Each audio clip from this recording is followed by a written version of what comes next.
scrappy friends, and welcome to my channel. Today I am sharing a spread that I made for Clique kits using their January Rhapsody kit that features Cocoa Vanilla Studios, the Bohemian Dreams collection, and we also have some of the Vicki Boutin stuff. I am mostly using the TN kit, but I do mix in some of the stuff from the regular kit. So the embellishment part of it, there was quite a bit of stuff, and so pretty much the premise for this was for me was using a traveler's notebook page that I had already started some of the background stuff. I think I added some paint, some extra paint to this, so just like a wash of a little bit more of that minty teal color.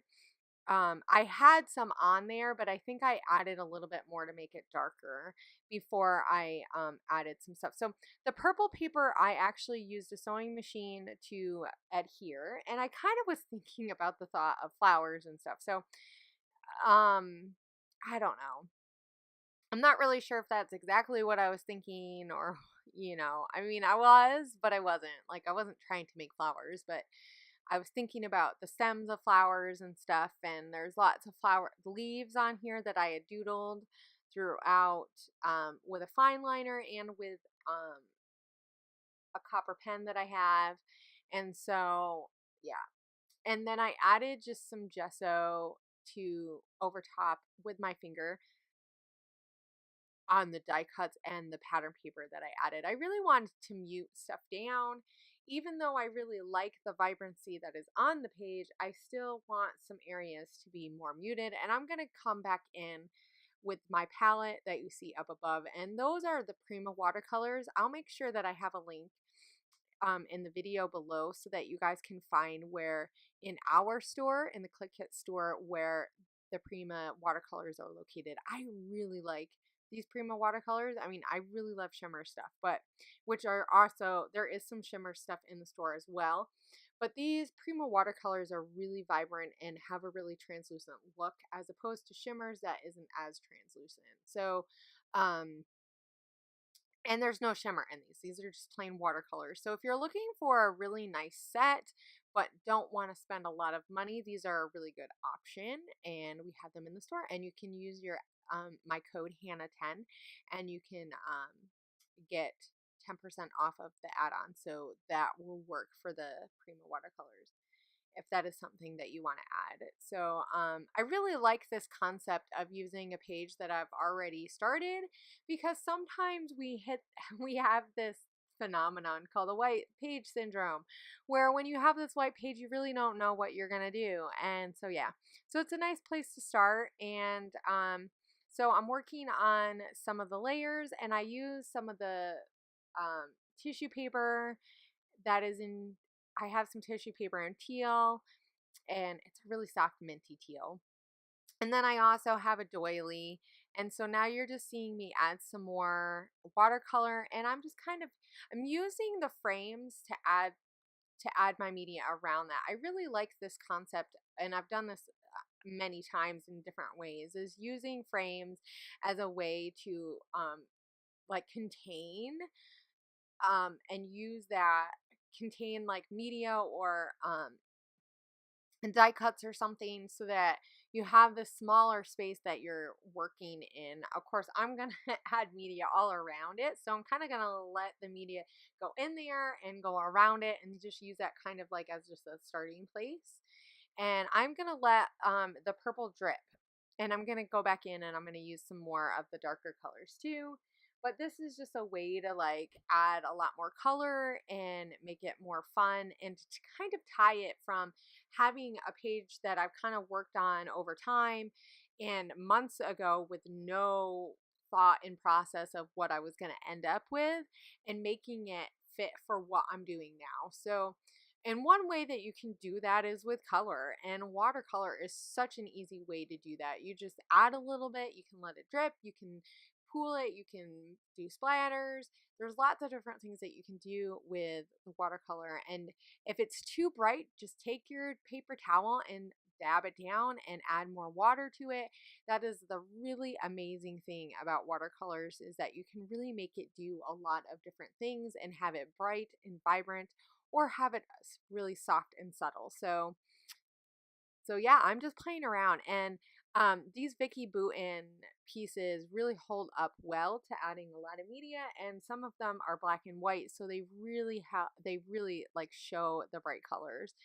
And these Prima watercolors like definitely are they're very bright. So I'm gonna once again go in with some of this gesso, and I'm gonna put some more on there just because I want to tone it down just again. And and by using my finger, I can tone it down in the areas that I'm thinking that I'm gonna put layering, or I'm gonna put stuff. I mean, I want it to be vibrant in certain areas, but I don't need it to be vibrant in every area. And the areas that I'm going to put stuff, kind of is nice to have a little bit of some breathing room. So I'm using this ribbon from Dear Lizzy, and it's so much fun. It's like this velvet, and it's really fun, and it works really well because it looks like my hair color. Seriously, it does. And so I'm using it on the bottom, and this is a picture of me and my friend Mary, and Mary is on the Spiegel Moms design team with me. And and I met her through YouTubing, and so she came over to my house a few weeks ago, and actually in January, and she we got to chit chat. She brought over some scrappy stuff, and she washed my hair for me, and we just had a nice little chit chat about all the new stuff that was about to come out, and the things that she has planned for her next year and stuff. And we definitely share faith. That's one of the things that we share. And I am so excited for her for the things that she's going to be doing this year. And I know she's excited about the things that I have this year. And so it was just really nice. And it's just really fun when you connect with people online through the scrapbooking community, to be able to get together with them. So I definitely wanted to document this. And this is a perfect little place to add it, because not to say that I don't want a big layout, because I could do that too. But I really like that I can do these little spreads and just like do a part of the story. I mean, I don't need to go and say every little thing that she did, but just kind of like talk about our friendship. And this is the best. To me, I'm really loving this size. I absolutely love 12 by 12s.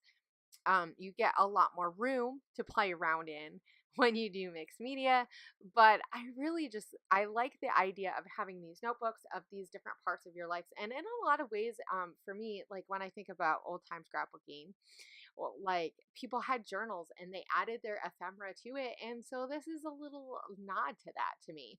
So anyway, so now I'm just layering a whole bunch of stuff. All these flowers, they're so amazing, right? So I cut that one big cluster from the card, and I have it over to the side. And as you had seen me earlier while I was chit-chatting about me and Mary, I was trying to figure out, and I still am trying to figure out, where exactly do I want my photo? Do I want it do I want the flowers kind of over top? Do I want to cover the flowers up? I really didn't want to. Do I need to make my layers behind my photo less?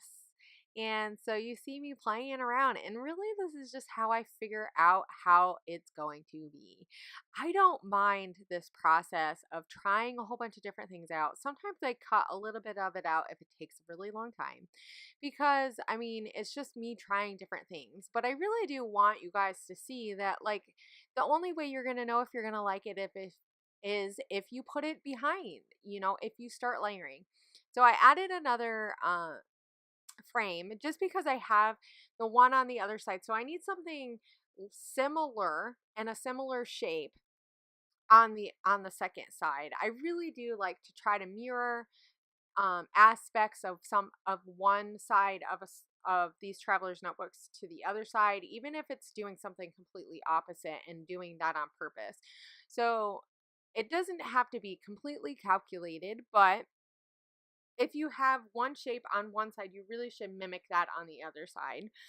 And that circle kind of goes all the way around. So I'm not worried about the circle shape. And I do have other elements that are circles on both sides. So that kind of helps kind of connect the circle part. But also, I can use that other frame to add more pieces if I want to contain some pieces, if I want to add um, my title, part of my title in there, which is what I'm going to end up doing, but I'm not really sure exactly how I'm doing all this. So I'm just kind of layering. And like I said, I really just try things out. I put things places, I move them back, I move them to another place, and that is okay. Now, if you don't really like all this fussy stuff, then maybe using less product is going to be better. And I think that's one of the nice things about using a kit is that, like, I could have just stuck to using the Traveler's Notebook kit and I would have had a lot less product to kind of have to fish through and force myself to use what I have. But I really like to use a lot of product.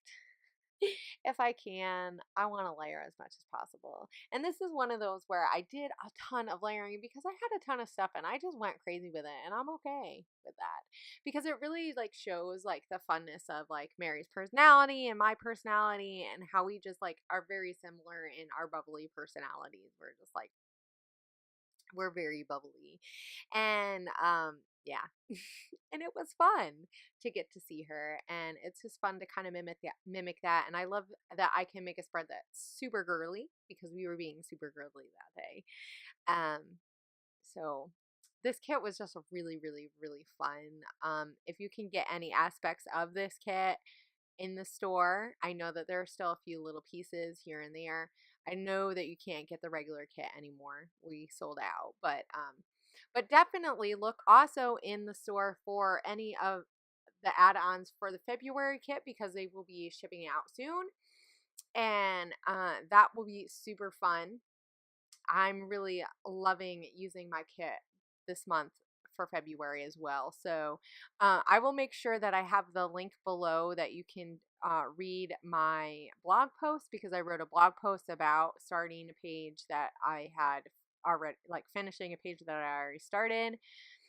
And yeah. At this point, I'm just really adding layers, and I'm just kind of tucking things in and seeing how I like them, and just figuring out what is going to work. I mean, I have all this stuff up on my desk, but that doesn't mean I have to use all of it. But I do want to try some different things to see how much I really want. And this is really just something that you learn as you get practice it. As you practice it yourself, you figure out how much is too much for you. And I mean, it might be a lot for you, but it's not a lot for me, and that's okay, right? And that's the great thing about scrapbooking is that we can do our own styles in our own spreads, in our own notebooks, right? Um, so yeah, definitely check out the blog. Definitely check out the store because there is a ton of stuff. If you use my code Hannah10, you can get 10% off of any of the add-ons in the store. You just can't get them on the kits themselves. But definitely let them know that you watched this and that you came over to their store from me. So I will see you guys later. I'm going to have lots of other stuff coming up this week from Clique Kits. So definitely check out my channel and check out the Clique Kits channel because I will be sharing some stuff over there. And I try to do exclusive stuff just for their channel. So don't forget to check out the Clique Kits YouTube channel because it's amazing and we want to keep it going, right? Yes, we do. So I will see you guys later, and I hope you guys have a great scrappy week. Don't forget to take all the stuff that you're seeing online and share it with others, and be part of that inspiration chain. Bye.